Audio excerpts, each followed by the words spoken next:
আরও নজর কাড়বে Purbachal ৩০০ fit expressway. Bashundhara ৩০০ ফিটের কোল ঘেঁষে তৈরি হচ্ছে লন্ডন আইয়ের আদলে ফেরিস হুইল অ্যামিউজমেন্ট পার্ক, সঙ্গে মল অব বাংলাদেশ।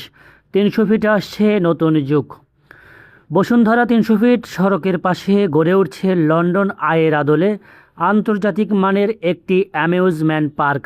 থাকবে বিশাল উচ্চতার অবজারভেশন হুইল বা ফেরিস হুইল। রাজধানীর অন্যতম গুরুত্বপূর্ণ এই সড়কের পাশে নতুন এই বিনোদন কেন্দ্র তৈরি হলে এটি শুধু ঢাকাবাসীর বিনোদনের নতুন ঠিকানাই হবে না, বরং ৩০০ ফিট সড়কের আকর্ষণও বাড়বে বহুগুণ।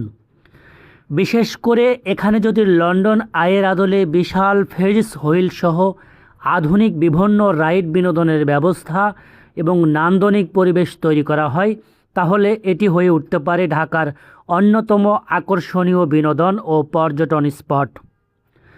তখন দেশের বিভিন্ন প্রান্ত থেকে আসা মানুষ শুধু ৩০০ ফিট সড়ক দিয়ে যাতায়াত করবে না, বরং এই এলাকায় সময় কাটাতেও আসবেন।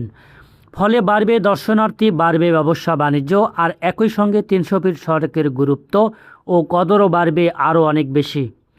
সব কিছু পরিকল্পনা অনুযায়ী বাস্তবায়ন হলে ভবিষ্যতে এই স্থানটি হতে পারে আধুনিক নতুন বিনোদনের আইকনিক স্পট।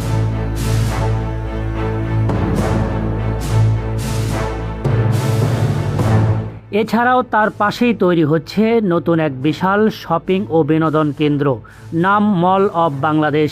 আধুনিক স্থাপত্য, শপিং, খাবার এবং বিনোদনের সমন্বয়ে এই প্রকল্পটি চালু হলে রাজধানীবাসীর জন্য তৈরি হতে পারে আরও একটি নতুন আকর্ষণীয় গন্তব্য। বিশেষ করে বসুন্ধরা ৩০০ ফিট সড়ক ও আশপাশ এলাকায় যেভাবে দ্রুত উন্নয়ন হচ্ছে, তার সঙ্গে মল অব বাংলাদেশ যুক্ত হলে এই পুরো অঞ্চলটির বাণিজ্যিক গুরুত্ব আরও বাড়বে। শুধু কেনাকাটা নয়, পরিবার বন্ধুদের সঙ্গে সময় কাটানো, রেস্টুরেন্টে খাবার খাওয়া কিংবা বিনোদনের জন্য মানুষ এখানে আসতে পারবেন। আর ৩০০ ফিট সড়কের পাশে গড়ে উঠতে থাকা নতুন নতুন মেগা প্রকল্পের কারণে ভবিষ্যতে এই এলাকাটি ঢাকার অন্যতম গুরুত্বপূর্ণ কমার্শিয়াল ও লাইফস্টাইল হাব হয়ে উঠতে পারে। একদিকে আন্তর্জাতিক মানের অ্যামিউজমেন্ট পার্ক, অন্যদিকে মল অব বাংলাদেশ। সব মিলিয়ে ৩০০ ফিট এলাকা ধীরে ধীরে বদলে যাচ্ছে নতুন এক আধুনিক নগর কেন্দ্রে।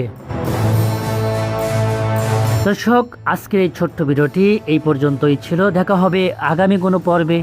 সেই পর্যন্ত ভালো থাকুন, সুস্থ থাকুন। আল্লাহ হাফেজ।